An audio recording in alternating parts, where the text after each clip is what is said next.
Welcome, students. So this is our last day on the Azande, and honestly, I'm kind of sad to leave them. I love the Azande. I love this book. I think Evans Pritchard was just such an incredible ethnographer. It was the 1920s when he's doing this field work. It was a time in which the British had colonial rule over the whole area of Zondiland, and the majority of Brits that the Zondi would encounter were basically just trying to extract a ton of wealth from them. And then this dude rolls in, the father of social anthropology. People didn't do ethnography in the way that he did it at the time. He was really an innovator. And he went in and he was like, I'm going to live with Azande. And we have all these pictures of him in his like stupid British clothing with all these, and it's kind of awkward, all these black folk around him. But the thing is, like, I'm pretty sure he put on native dress. He lived in a hut. He had a spear with him wherever he went. He hung out. He talked about his life. When he talks about his life living with the Azande, he was really in that culture. He was really integrated. He learned the language. He was just hanging out all the time. And I remember the first time I heard this phrase, I was hanging out with some ethnographers, and they said, my methodology is just deep hanging out. And that's really incredible. Deep hanging out. He just like, that guy could hang. He just lived with Azande and kind of tried to figure out their culture and recorded it. And so we have this wonderful record of the culture. And I mean, I would really love, and maybe it's out there. Maybe there's a Zandi person who has done like a counter argument. He's been like, Evans Pritchard got it all wrong. This is how it really is. I'd love to read that book. I bet it's out there, in fact. But I haven't read it, and I'd like to read it. So I just have, since I first encountered this book, I've been thinking about witchcraft amongst the Azande, the way they think about oracles, the way they are human. And I'm still just so amazed by this book and the way that it's so coherent, it's so clear, and it's a beautiful world that the Zandi live in. And our next unit, oh, sorry. Yes, my cup says PhD. Somebody gave this to me, but actually it's my partner's cup. Just whatever. I just think it's amazing. It's an amazing book. And I'm amazed that we get to learn about what it is to be human through the Azande. And our next book we're going to read is called Deadly Words by Jean Favre Sada. And you're going to see a different version of witchcraft. There's European, French, and in fact is nasty and just awful. But witchcraft amongst the Azande is pretty great. I mean, it works really well. The culture really works. So as we make the shift from our last day, and I know I'm rambling here, but I wanted to take a second and just talk about how much I love this book and how much I really admire Evans Pritchard in the 1920s, when all the other Brits that were working as colonial officers were just trying to figure out ways to turn the Zandi into Christians and try to, get as much wealth and prosperity out of them as possible and bring them back to Britain.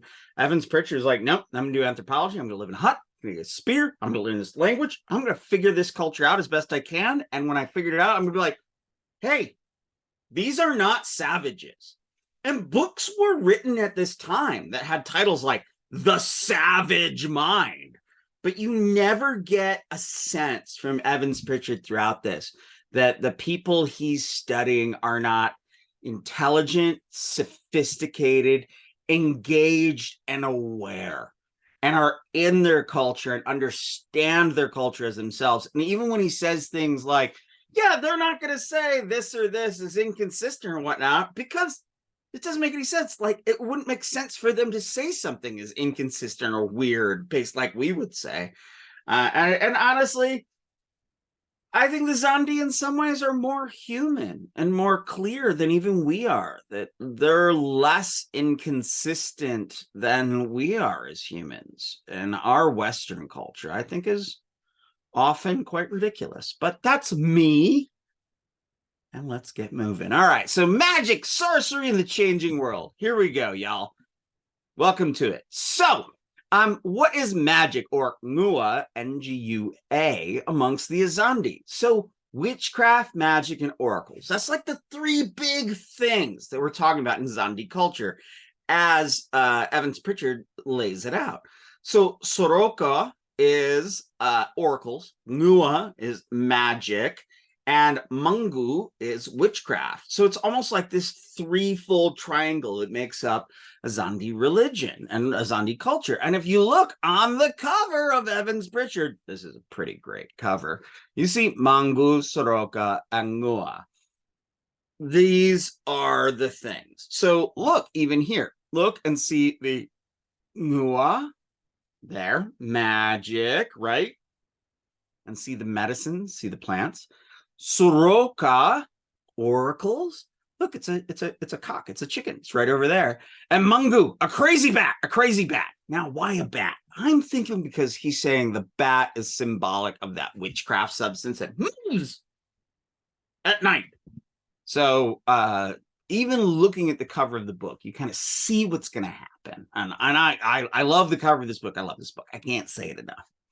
All right, anyway, so ngua is magic. Magic, for the most part, is the deploying of medicines. What are medicines? Those are those plant substances that are prepared in such a way that they can be ingested or deployed that create magical effects or enrich and strengthen the magical power of the person who consumes them.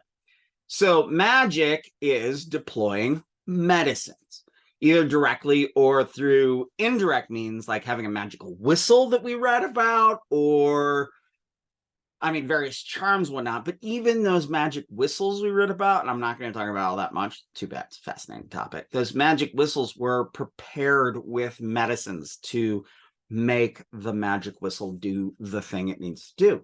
So medicines are the various plant substances. They may be ingested by a magician or a sorcerer, and we'll talk about that word in a second, to build power and knowledge. They could be used in rituals. They may be enchanted, such as you can take pull out a vegetable that's like a bulb, right, out of the jungle. And you can enchant it and then hide it somewhere in somebody's house, and it will radiate malevolence against them or radiate positivity for them. Remember, good magic is a thing. And the more I think about it, I'm troubled by the fact that Evans Pritchard, or EP, does not treat good magic as much as he treats witchcraft and lore about bad magic and counter magic against bad magic. Now, I want you to remember, and you'll notice that I put this big ass book over here, because that was the book in 1937 that he originally published, Witchcraft Oracles Amongst the Azande. It's like 1,000 pages long. However, Evans Pritchard died in 1973, and the book we read today was published in 1976, and it's a condensed version of his big-ass book. And I am curious, we go back to his big-ass book, maybe he'll have a much better treatment of good magic or benevolent magic, but that just didn't make it into the cut to make this wildly successful book that came out after he died, that I first encountered in my undergraduate in a class in African religions. So let's get moving. Now, Evans Pritchard uses this term sorcerer. Maybe you noticed it. So sorcerer is a funny little word. I've gone extensively, and you've had to listen to me ramble about the etymology of the word magic. But sorcerer is a word that I like to use. I'll use it as a stand-in in my own writing for an operator. Remember, I said there's in a magic ritual, you have the operator, you have the ritual actions, and you have the victim or target. So I like to say operator, ritual, as in ritual actions, target. So sorcerer is a good stand-in.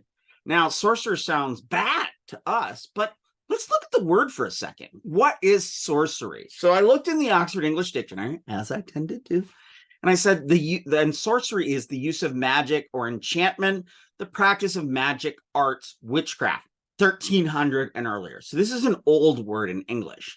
Now, it comes from an older French word, sorcellerie, or sorcerie, sorcer, And in medieval Latin, only medieval Latin, not ancient Latin, sorceria. So Middle Dutch, sorcerie, sorsoir.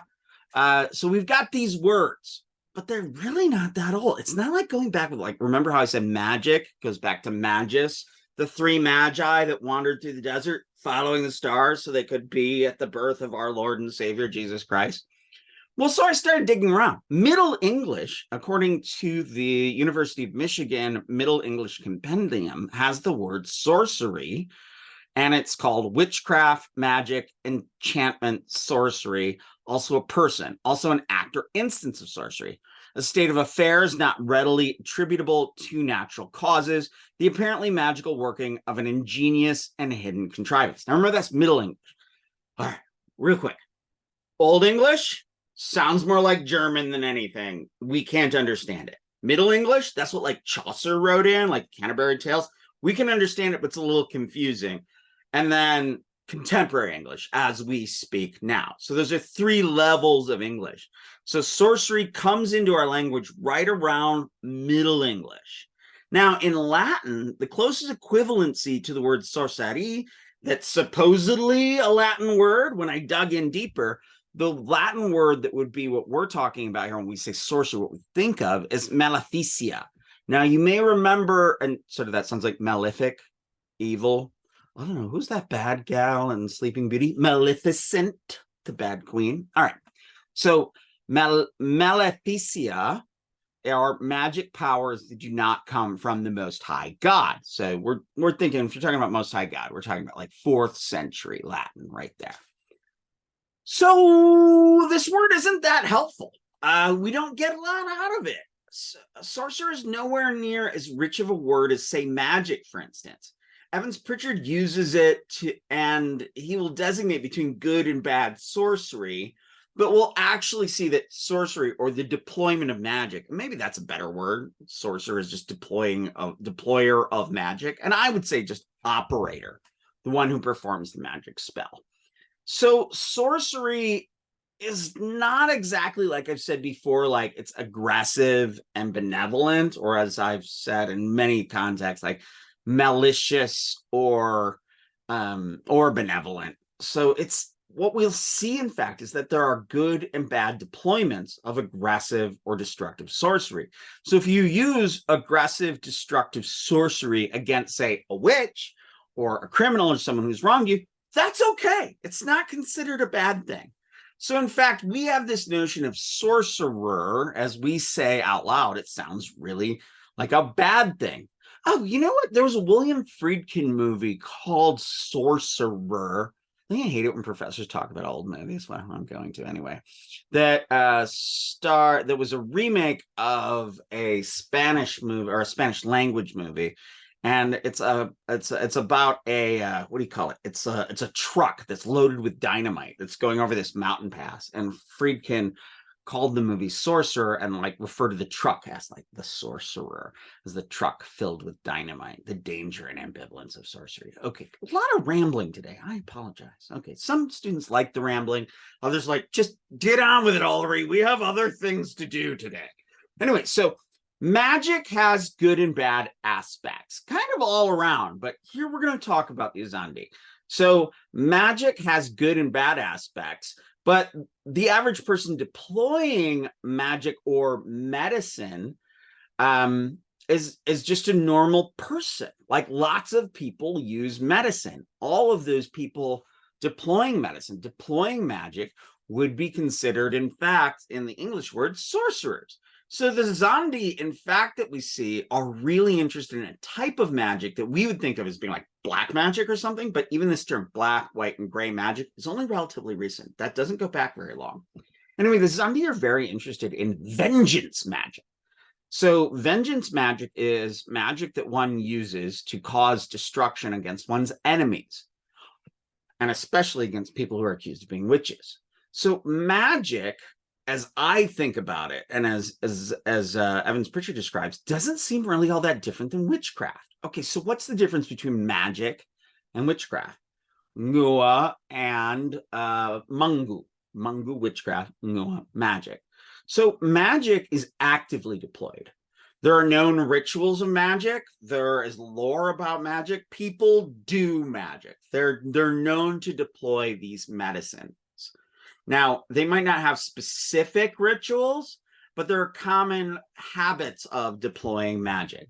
Witchcraft, on the other hand, is an action, theoretically, that is caused by jealousy that deploys that witchcraft substance, that biological substance. It's not an actual ritual. It's like the witches, even though people are like, witches get together and they can see other witchcraft, and they do all these horrible things. But really the thing with the Zandi is that witchcraft is this thing inside a body that gets activated, that gets heated up due to jealousy and hatred and deployed, and it moves through the night. Remember the light moving through spaces, right? So that's witchcraft. It gets deployed. But it doesn't necessarily have a ritual component. Ngua, magic, has a ritual component. Magic is actively done. Now, remember, I was saying earlier that witchcraft is not actively deployed. They would argue that, well, Evans Pritchard says that the witches are unconscious. They don't know they're being witches. But the Zandi don't say that because they're like, well, to do witchcraft, you have to have intention. You have to have a jealousy that makes it happen. So magic, actively something done. Witchcraft, something that occurs by witches out of their jealousy. Doesn't necessarily have a ritual component. So magic, in fact, is the chief foe, as EP says. Magic is the chief foe of witchcraft. It is deployed. Magic is used, in fact, when they can't do that aspect of blowing water. So when a witch is accused, remember, then the wing of the crow from the poison, not the crow, of the chicken from the poison oracle is taken to the person, and then they put water in their mouth and they blow it out, and they say, even if I have done witchcraft without knowing it, may my witchcraft be cooled and no longer deployed against someone else. So if they can't make that happen for one reason or another, then they turn to magic. So magic is medicine. Now, remember I talked about medicine. Medicines are plants. Medicines are the plants that are used in rituals and are accompanied by spells. But the real power of magic and of the medicines is in the plant. Now, it's not enough to just know that a plant is magical and know what the plant can do. A sorcerer has to know how to use the plant, how to treat the plant. And they have to learn that from someone else, from another sorcerer. They have to purchase it from someone. So there's a system of exchange here. It's important to note that these spells and incantations that people use to address the plant, medicines, are kind of innovative. What do I mean by that? It's not like you get a book of spells that tells you how to treat the plant and the spell or the mantra or whatnot you have to say. In fact, there's a relationship with the plant. So the sorcerer using the plant addresses the plant, talks to the plant, figures out how to use the medicine, but they don't say the same thing every time. There's an innovation every time. They're spoken, the ways of addressing the medicine are spoken afresh by every ritualist in the moment. That said, there are patterns. Evans Pritchard notes that that speaking to the plants is more like a genre than sort of a list of formulaic spells.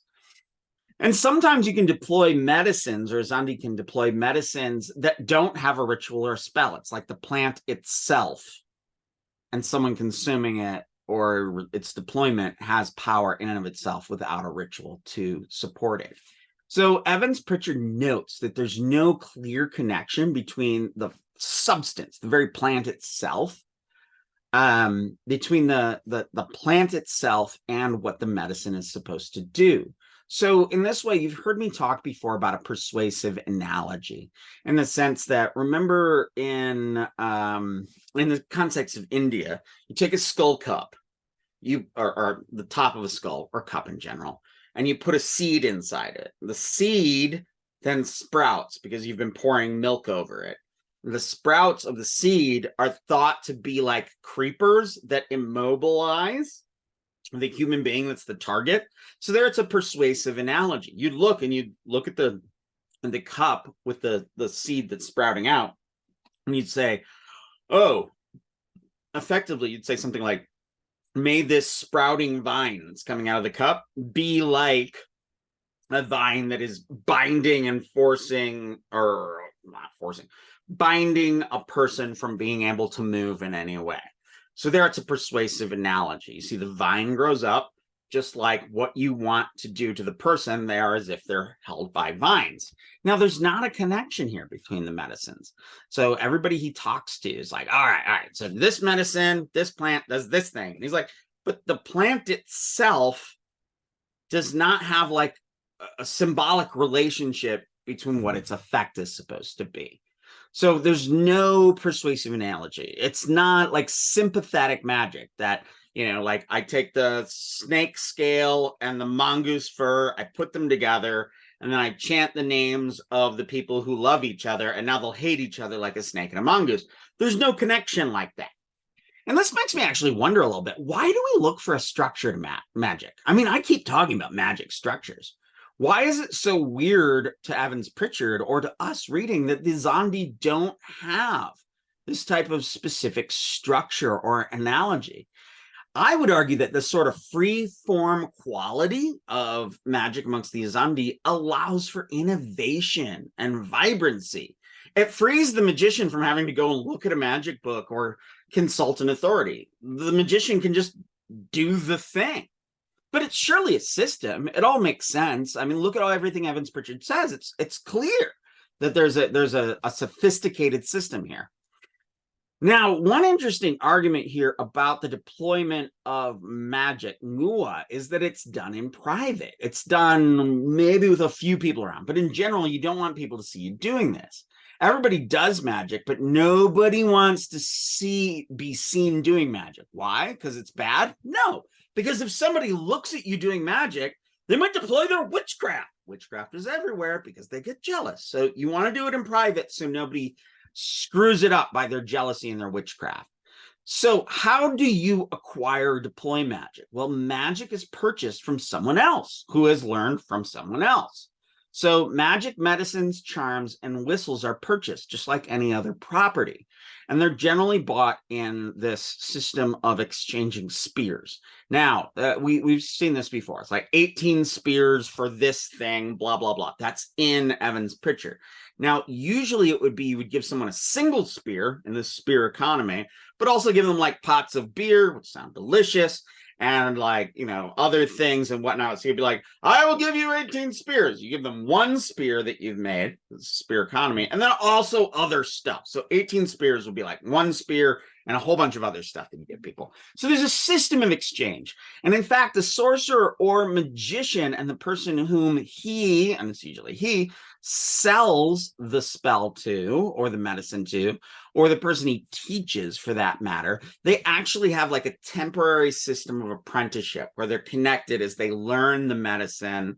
And it's not just learning the medicine. The sorcerer would probably be like, here's this magic thing. I've made these up. This is how you make it. Eat this right now. Then you eat the medicine, and then that enriches you and gives the ability to teach someone else and to have the power to deploy the magic.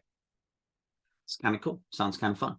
So magicians don't have a great amount of prestige in society because everybody uses some type of magic.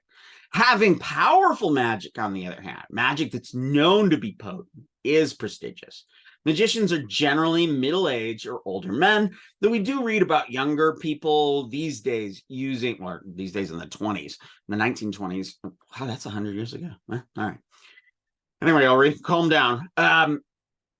So younger people would do it, but it would be around the things that young people would want, like using medicines to be able to sing a long time, to dance a long time, to make love a long time, sort of youthful things. But our system of magic about vengeance and jealousy and counter sorcery, that's more the domain of old fuddy-duddies who are obsessed with these sort of matters. So, of course, that they would be the ones that use it.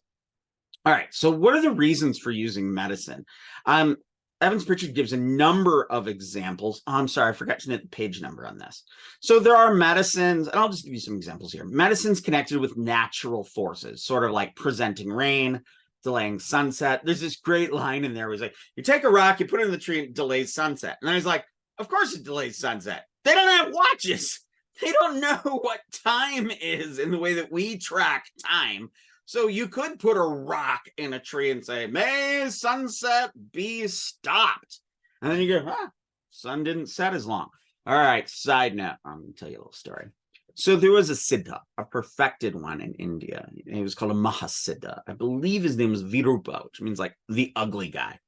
And he was considered thoroughly enlightened. He's sitting in a bar, because that's what siddhas do. You know, like monks in ancient India are very pious, but siddhas, they're already enlightened and they're perfected and they're magically potent.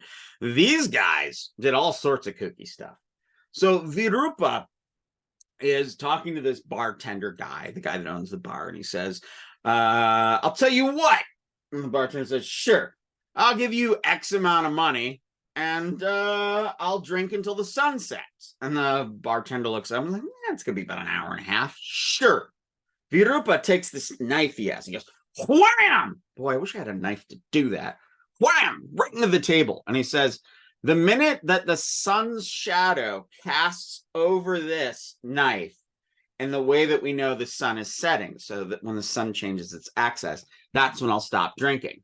But he's a siddha. He's magical. He's powerful. He's like the Buddha upon earth. And as long as the knife is in the table, the sun stops moving and he just gets drunk off his butt. and the bartender guy's like, man, how are you still drinking? He's like, I'm drinking until the sun goes down. And he's like, the sun ain't going down. Why? Because he's a siddha. He's magical. He can do these sorts of things. So there are stories about magicians, sorcerers, powerful saints delaying the set of the sun.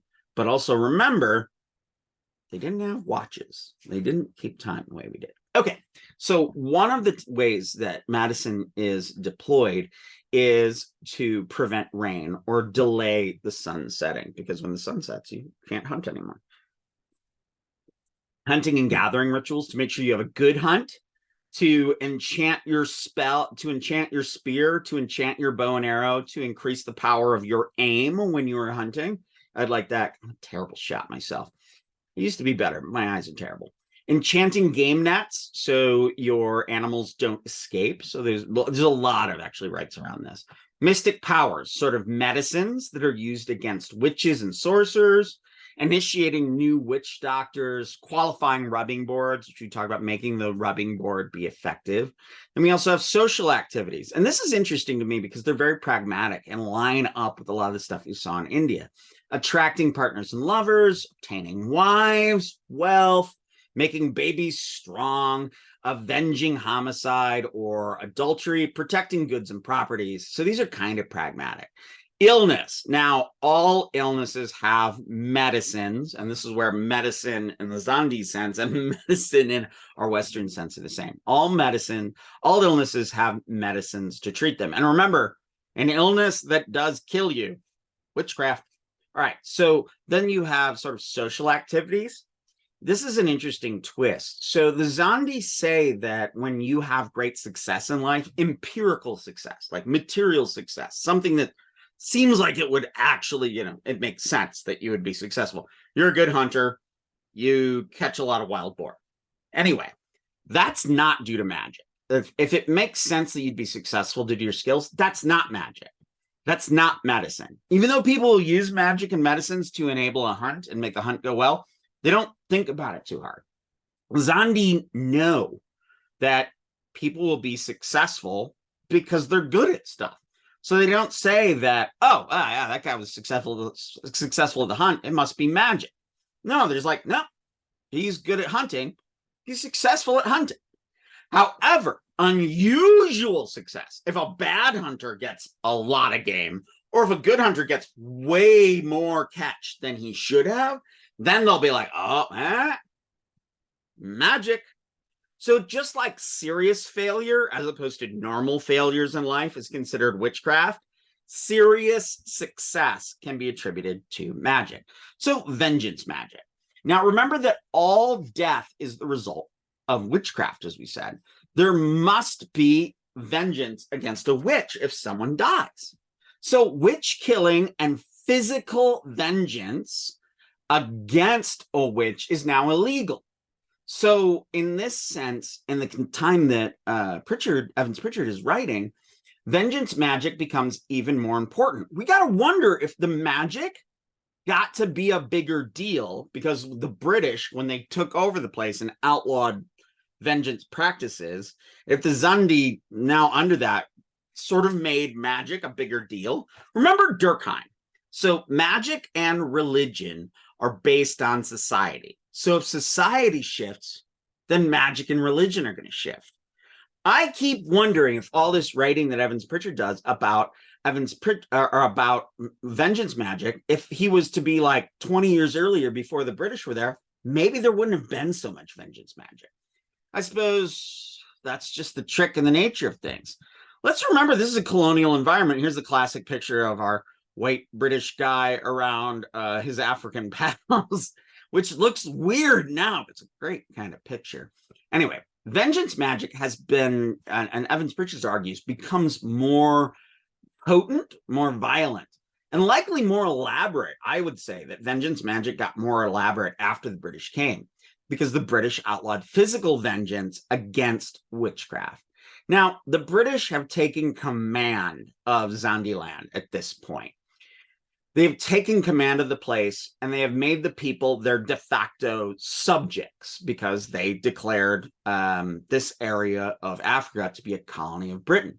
Their overall goal, the British overall goal, despite any claims of bringing culture, Christianity, and civilization, it was a business matter. They were trying to extract as much wealth and like prosperity as possible out of their colonies and bring them back to the Britain. You might have noticed that big ass diamond and the king or queen's diadem and the crown. That was actually the Koh-i-Noor diamond, and that's from India originally. And you know what? India would like that thing back, by the way. You know, these are things we get upset about. I'm not Indian, but my Indian pals get upset about. So the system that we're seeing in witchcraft is not static. Witchcraft, sorcery, magic is not static. It changes. And when colonialism happened, when this area, the Zandiland, became a colony, magic changed because physical retribution was made illegal against witchcraft. The witchcraft or counter witchcraft rituals that Evans Pritchard documents became more elaborate. The Zandi here and throughout the 20th century have had their living customs and their habitation patterns changed to fit the colonial business project. Because Zandi, as we heard, lived in like little clusters far apart, a whole system of witchcraft. The British didn't like that because they're like, what? No, we got to take that area. We're going to farm it and get as much wealth out of it as possible. Y'all got to move around. So they forced Zandi to live in cities. And as such, their culture had to change. So throughout the world, the colonial encounter, when a place became a colony, remember the United States, America, was originally a colony of Britain. And we fought a war of independence. Not we, my family wasn't here. Fought a war of independence. And so to become independent from the British, incidentally, I was on a bus one time and there was a big soccer/football match. And I was with all these Italians and they were, I think it was actually a World Cup year. And they were going against the British. And they were chanting out loud in this bus as the game was going on. They were all like watching it. They were listening to it on the radio and watching on their phones and whatnot. And they were chanting in English. No. It was against the United States. I'm sorry, I'm telling you the story wrong. All right. So it was the Italians I was hanging out with. And the Italians were in like a FIFA match, a World Cup match against the Americans. And they were chanting, America is just a colony. America's just a colony. America's just a colony. To like talk crap about the United States, how it used to be a colony of Britain. Anyway, so good versus bad magic. Sorry, a lot of rambling today. This is an interesting discussion in Evans Pritchard, and it gets into some larger questions about magic in general. In one way, you can see that good magic, in fact, is deployed against an unknown target. So if I do a good magic ritual for like a general hunt, it's not going to be against anything specific. It's going to be just, let's have a generally good hunt. However, bad magic, destructive magic that's used in an evil, almost witchcraft-like manner, has a very specific target. In this way, magic for a good hunt is deployed against, say, animals, difficulties, misfortune, unnamed rivals. But bad magic is aimed at a specific person to make them ill or suffer. It has a specific target. Evans Pritchard gets in this in a really kind of cool way. Evans Pritchard actually argues that there is no real difference between good and bad sorcery. Now, when I think about sorcery in this manner, I like to think about things being sorcery or magic being aggressive or benevolent. So this doesn't perfectly track here because there is good magic that is aggressive. There does not appear to be a bad benevolent magic in this system. There's no way to figure that out. Here we're working out the dynamics of magic from both the data and the observations Evans Pritchard makes. So aggressive magic destroys the health and property of others, but the destruction does not make the magic bad. It's not bad because it's destructive, because if you use destructive magic against a bad person or a criminal or someone who's wronged you, that's okay. It's bad magic because it flouts moral and legal codes. It is bad because it seeks to harm an innocent individual. So if you use destructive magic against a bad person, that's okay. If you do destructive magic against an innocent person, then it's bad. Good magic can be destructive, but it strikes against witches and those who have committed a crime. Bad magic is used to harm people who have not committed a crime. Remember that witchcraft is not magic. Witchcraft is the deployment of the witchcraft substance. It doesn't require medicines or rituals. Sorcery is secret. It's never done in public. It's done at night. In this sense, it is illicit. It's illegal. One theorist of magic said that whenever something is illicit, whenever magic is illicit, that's what makes it magic. It's magic because it's illegal. Keep kicking that around your head as we move forward. Magic is illegal. In all cultures, magic is illegal. Due to the Harry Potterification of our worlds these days, and screw J.K. Rowling, now magic is considered an okay thing. You can deploy magic. Nobody's got a problem with it. But that's a new thing. That's a new thing in human civilization. Throughout the history of human civilization, people doing magic, it was considered illegal, and they would be sometimes killed for doing it. So magic in general throughout cultures is considered something illicit, considered something that's illegal. So we can even look at law and magic and see the history of legal codes that magic is quite often described as being illegal. All right, so if somebody witnesses magic being deployed, if somebody witnesses you doing magic, then the person doing magic could be prosecuted or killed. Now, who knows that you do magic? The only person that knows that you're doing magic, especially if you're doing bad magic, is going to be the original sorcerer who sold you the magic ritual and taught it to you. That's going to be the only person. Now, death that is deemed due to sorcery is treated in the same way as death that is caused by witchcraft, and vengeance is required. If you deploy good magic sorcery against an innocent person, I thought this was fascinating, then it's like magic. The ngua will know that you're deploying it against someone that's innocent. You send it out and it goes, no, that guy's not a bad dude. And it'll turn around and screw you over. It'll come back and boomerang on your ass, which I think is fascinating. So if you deploy good magic sorcery against an innocent person, then the magic will come back and harm the sorcerer. Good destructive magic will only affect criminals, Pritchard explains.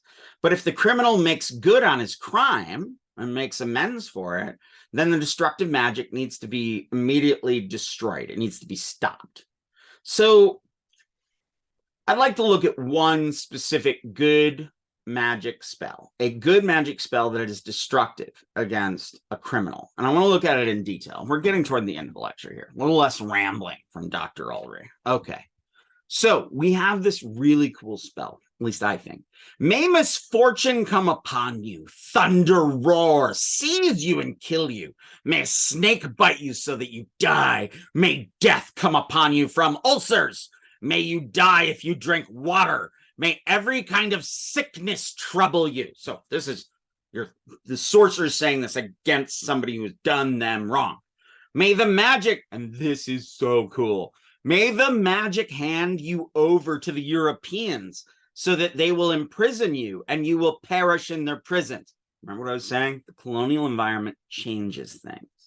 So now an instrument of magic and punishment are the Europeans themselves. May you not survive this year. May every kind of trouble fall upon you. If you eat cooked foods, may you die. When you stand in the center of a net hunting animals, may your friends spear you in mistake. So remember, there are not magic formulas here like we saw in other contexts. This is just something someone deploying magic stated. And they would be deploying good magic against a criminal, but it is destructive. Evans Pritchard gives this really interesting interpretation of the spell. If I wish to emphasize that to Azande, the whole idea of pezunga is equivalent to the carrying out of justice in the sense in which we use the expression in our society. So yeah, our sense of justice is similar to the way they think of sorcery.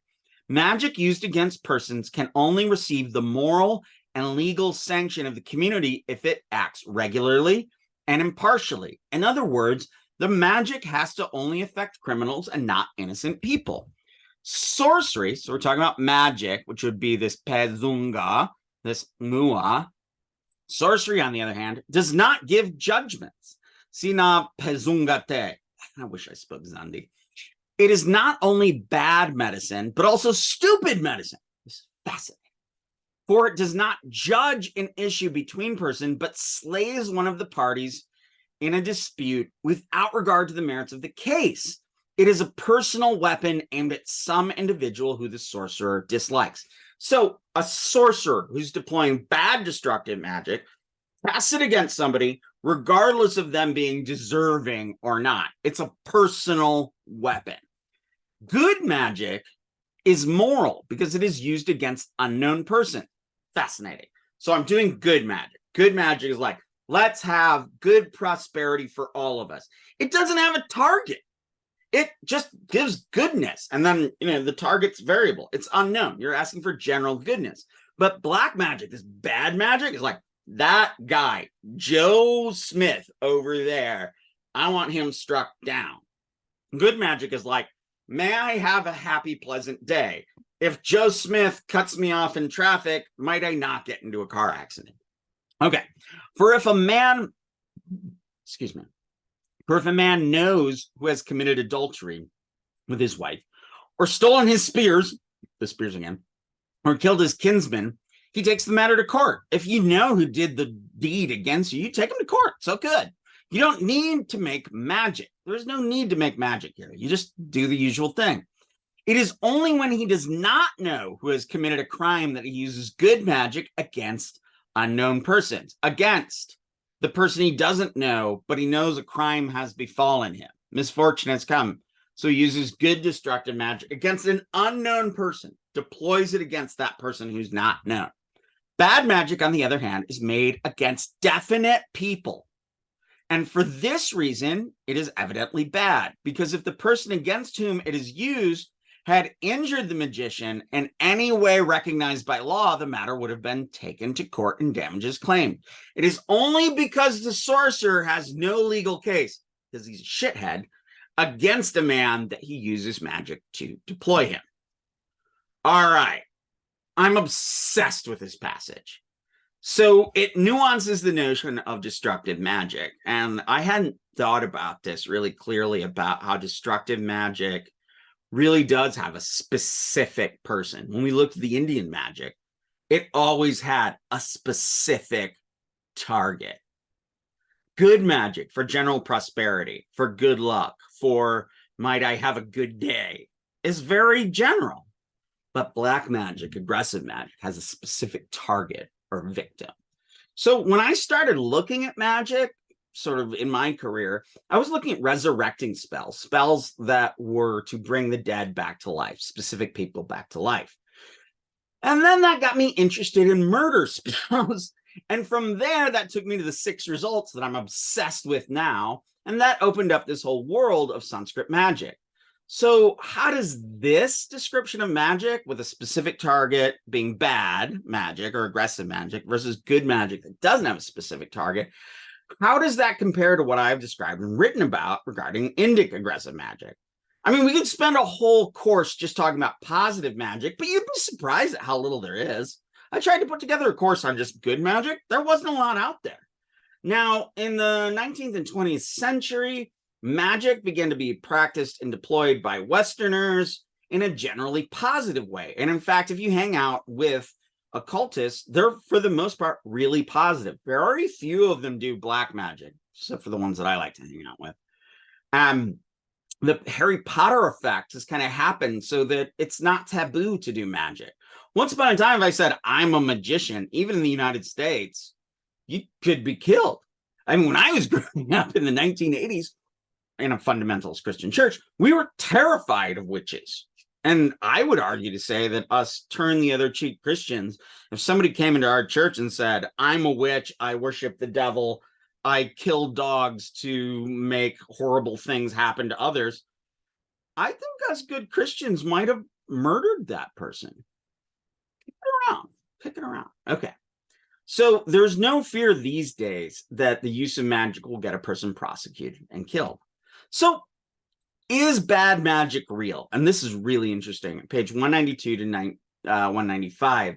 Evans Pritchard actually says nobody really does bad magic. Bad magic isn't real. It's real in the sense that people are worried about it and they think about it, but he couldn't find any evidence of people actually doing it. Now, Evans Pritchard argues there's no way to observe sorcery because no one will admit to doing it. So he wonders if anybody ever did it in the first place. I would argue that most witchcraft magic worldwide, in fact, is anti-witchcraft because there's nobody that really does witchcraft, and we'll see this in France in the way that people who are against witchcraft, the anti-witchers, describe. It is almost a human universal that folk, for the most part, do not want to do aggressive magic. There are far fewer evil people in the world than one would be led to think. There is lore about bad magic among the Azande, but, there are no people really knowing bad magic ritual or applying bad magic rituals. So Evans Pritchard gives 6 reasons for bad magic not actually existing. 1, no one has ever admitted to him about owning bad magic medicines. There's no evidence of anybody being punished for sorcery or any clear guilt of sorcery being performed. There's no witnesses that he ever encountered of someone actually doing bad sorcery. Now, an oracle can say this person did bad sorcery, but no one's ever observed someone actually doing this stuff. Sort of like when we talk about witchcraft amongst the Azande, nobody admits to being a witch and nobody's seen anybody do witchery. So sudden, violent illness is declared to be sorcery, but there's no evidence that someone's done a ritual to cause it. The sickness itself is evidence of the sorcery being depicted. So it is its own proof. There's no witness of a ritual or medicine being deployed against a sick person. Now, sorcery rituals and techniques in the lore are really weird. They're really different and really aberrant from the type of magic that Zandes usually do and will describe doing.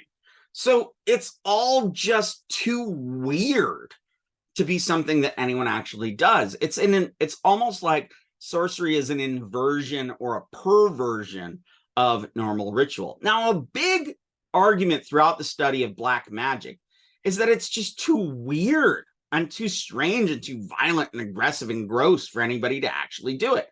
I kind of like this argument. I would also argue that the reason it's considered effective or is so frightening is because it's just so weird. Now, when medicines are actually discovered, then there's evidence, or when there is evidence that a medicine was deployed or a ritual deploying medicine has sort of remnants. So you go and you find the plants and around in the magic circle and whatever, and you're like, oh, somebody did medicine. But just by looking at that evidence, you can't tell if it's good or bad. Remember that there is not a clear system for marking out magic amongst the Azande and its intention, and you can't intuit just from looking at the ingredients what the magic ritual did. Now, if you're in India, see the wing of a crow and the wing of an owl, you're like, that's Vidveshana. That's rituals that will make previously intimate people hate each other. But we don't have that amongst the Azande. Now, furthermore, and I think this is really kind of a slick argument on Evans Pritchard's point, the use of good magic, when good magic is deployed openly by anybody, you can't see observable effects. Be clear on this. When you do good magic, then if good things happen, people are like, it could be magic, could be not. The Zandi are very sophisticated. They're not going to say, this material thing happened, it must be magic. So when deploying good magic, you cannot see a direct observable result. So Pritchard argues, how would a sorcerer know doing bad magic that the magic is working? There's just no way. And if he can't tell if it's working, what would cause him to persist in this if there is not a reason to think that it worked? Now, I would argue, in fact, that a bad sorcerer is so angry and hateful that he would persist in doing the ritual because he just has burning hatred, even if he can't see it as a result. I used to have an answering machine. That's the thing we used to have because we didn't all have cell phones. And I would get these messages from this sorcerer pal I know from the Upper Peninsula of Michigan every time a prominent Republican would die. Now, he's from an old mining family, very union, very left wing. And he'd just call me up and he'd be like, I got that one. And that's it. And I'd be like, he got what one? And then I'd look in the news and some prominent Republican figure had died. And I'd be like, well, all right. He's on the case. I got that one. I'd often get these little answering machine messages and it'd be like, got another one. So, I think that if you hate people enough, even if you're not sure if your magic works or not, you'll keep doing it. All right, final conclusion. Evans Pritchard. He argues that bad medicines don't exist. Some bad medicines may exist, but I'm not convinced of their existence. I incline rather to the view that whereas subjectively there's a clear division of magic into good and bad, but objectively there are only magics which men use when they consider that they have good grounds for employing them. So people only really do good magic. If this view is correct, the difference between witchcraft and sorcery is the difference between an alleged act that is impossible and an alleged act that is possible. Witchcraft, nobody's doing it, but it's alleged to happen. Sorcery, good magic sorcery, is actually possible. People will admit to doing. So what are our takeaways? Magic amongst the Azande. We're at the end of our unit on the Azande. We're moving to France next. Magic fits into a coherent system that includes oracles, witchcraft, and magic. It's a system. The Zandi are sophisticated in their system. They're at least as sophisticated, maybe more sophisticated than we are in the way we think about causality. I mean, how different is Zandi thinking about witchcraft and us thinking about that mean old devil causing bad things to happen in my life? Sorcery as a word, as I mentioned before, is not a helpful term. You'll notice he uses it all over the place. It's not useful. It's not like magic or some of the other words we've looked with that have a lot of stuff to it. Now, magic and medicines. Magic is the medicines for the Azande. The deployment of magic is the deployment of vegetal substances in a specific way that grants power to the person that allows them to deploy magical power elsewhere. That is not like witchcraft power, which is biological, inborn, and its trajectory is based on hatred. Vengeance magic, in particular, has changed in the colonial encounter. Perhaps there's a lot more vengeance magic now amongst the Azande, or in the 1920s amongst the Azande, because the British made physical vengeance illegal. Bad sorcery may not be real. It's probably not real. People probably don't do it. They talk about it a lot, but they probably don't do it. All right. I'll catch you next time. Bye-bye, y'all. Have a good one out there.